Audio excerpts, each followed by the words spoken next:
So he's loading up the farm mix right now to put in the TMR. Like I said, the tractor and the payloader have a computer system in it, so it's wireless. So it tells him in there how much this feed he has to put in.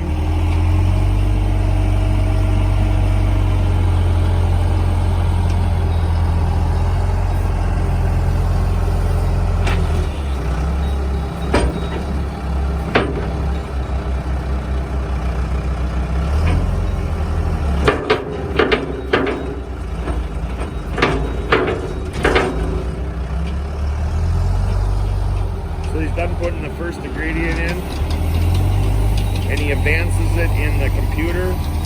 So then the next ingredient comes in.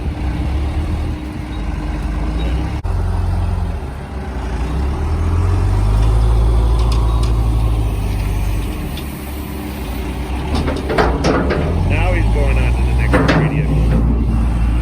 That would be haylage.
Dumping a group of feed in front of the lockups in one of our pens.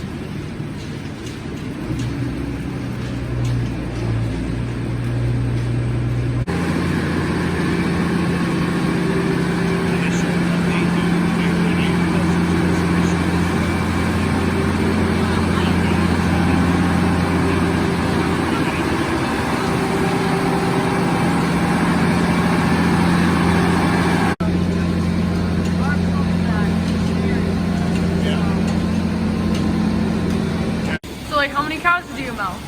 525. Okay. And how many times a day do they get milked? They milk 3 times a day. Okay.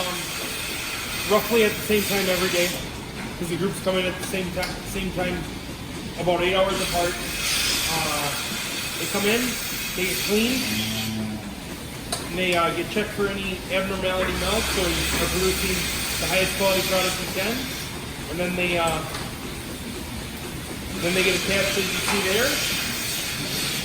When they milk, it's all automated, so when the flow is down, they are able to, the milkers come off, and then it restarts with the next group.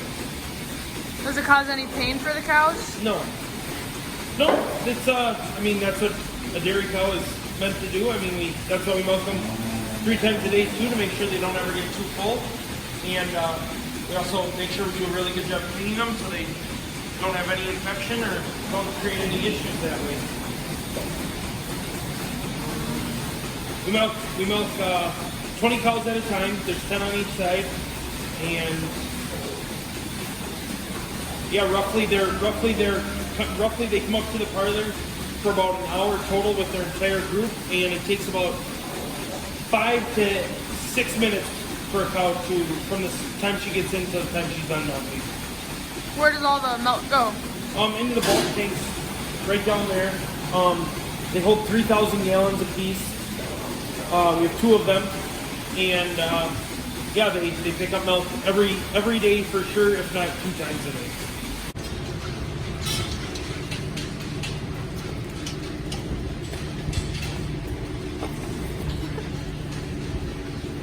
Fresh cows steam up. It depends on, what term you use. But basically what it is, it's our cows that are going to give birth within 3 weeks. So they go to our dry cow farm, which is down by Cannon Falls, and they spend about 6 weeks there, and then they come back here for a couple of weeks. And here they get used to the feed, the environment, the smells, the noise. They're easily monitored as they get closer to their delivery date. Cows are pregnant for 9 months, just like humans. And they really get to spend these last few weeks just relaxing and taking it easy, eating, sleeping, getting to know their girlfriends who they'll share the barn with down there. We don't normally have to attend any or help with any of assist with any of the births. Most of the cows will do it on their own. Once a calf is born, she stays with her mom for about an hour or so while she licks it off. Licking is very important. It stimulates the blood surface. For the calf, it's important. It dries her off. It stimulates the blood. It keeps her warm. It gets her hungry. It causes all kinds of things inside of her to get going. Makes her cough, makes her stand up, gets her lungs cleaned out. But for the cow, it's extremely important because while she's licking, her brain is releasing the hormone Pitocin, which is shrinking her uterus so she won't bleed. It's making sure that afterbirth is slugged out. It also is causing that colostrum to start coming in. Colostrum is the first milk for calves, which is very high in antibodies, and we like to match it with the cow so that the antibiotics go from cow to calf. Once the calf is born and been with the mother for a while, the mother will be taken down to the barn where she's milked and monitored for her colostrum. The calf is taken into our old maternity barn here, and in there she is ear tag vaccinated, debutted, and also her navel is iodine. She's dried off, she's identified, and within an hour or so of going into that barn, we have colostrum brought up and in her belly. And then we give another that's a gallon we give at that time. And then we give another gallon of colostrum about 12 hours later. So we really monitor the calf. We get asked a lot, why don't we leave the calf out here? Why aren't they together? You see all these mothers out here. Every single one of these mothers wants to be the mother of that particular calf that's born. And so they will be licking it off. They will be taking care of it. They'll let that calf suckle on them. And you can't have a calf suckle on a cow that has not had a calf yet. It damages her whole mammary system. So that's why we like to get that calf out of there before she starts nursing on anybody. We feed two different nutrition levels of grain to our calves. We feed a 16% protein and an 18%. The 18 are to the younger ones who are on milk. The 16 are for the weaned. And it's just a matter of what they utilize to grow and what they need. So this particular group that we're on right now is our weaned roll. We wean calves at about 10 weeks old. Yeah, we do a step-down process, so it's not a cold turkey weaning off of milk.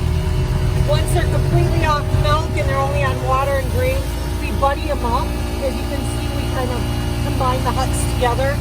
That gives them a chance to get used to competing for their water, competing for their feed. So when we move them back into our super hutches, where there's 10 together, it's not as much of a trauma situation to them because calves are really habit-forming animals. They like things exactly the same all the time. Same temperature water, same grain, same temperature milk. Anything that's out of the ordinary throws them a little off kilter. So as regular as we can keep it, we try to do that. I give them water 3 times a day. For the summer months, I give it right after morning milk, again at noon, and then at night after the night milk. We do stop the noon feeding about mid to late September until about the middle of May. I usually have right around 90 to 100 calves on milk at all times, and then I usually have about another 20 to 30 calves that are weaned. Right now I actually have about 40 calves that are weaned because we calved really hard in June, so there's a lot in there. This is our youngest group. These calves are, right under, all of these are under a week. We had a really big hard week of calving this last 10 days. But I got them all on tails, which is a huge accomplishment. They'll be in the huts for 10 to 12 weeks, and by the time they wean out, they're right around 250 pounds.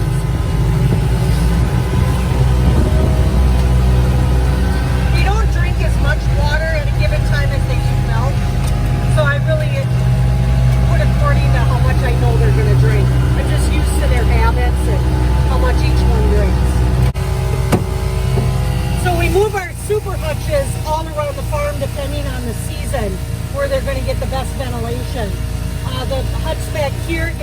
some breeze from both the west and the north, so they get a lot of fresh air moving through. We like to keep them bedded while I'm watering. I'm also eyeballing them to make sure everybody's, bright-eyed, their ears are up, their knees are clean. They like to lay outside and inside, so we want to make sure that the bedding in both places is clean where they bed. Making sure that their grain, that they're not pooping in their grain, and that we cleaned out. And we also offer free choice hay at this age. You can see on some of these calves, like right there, the little spots on the top of the heads, and maybe you saw it when we went through the other huts. We use a caustic dehorning paste. It's called debudding, and we put that on the calves when they're less than 2 days old. And we shave the hair right on top of the bud, and then we put that debudding on. And what that does is it burns down underneath the horn bud to prevent the bud from attaching to the skull. It's the least invasive, the less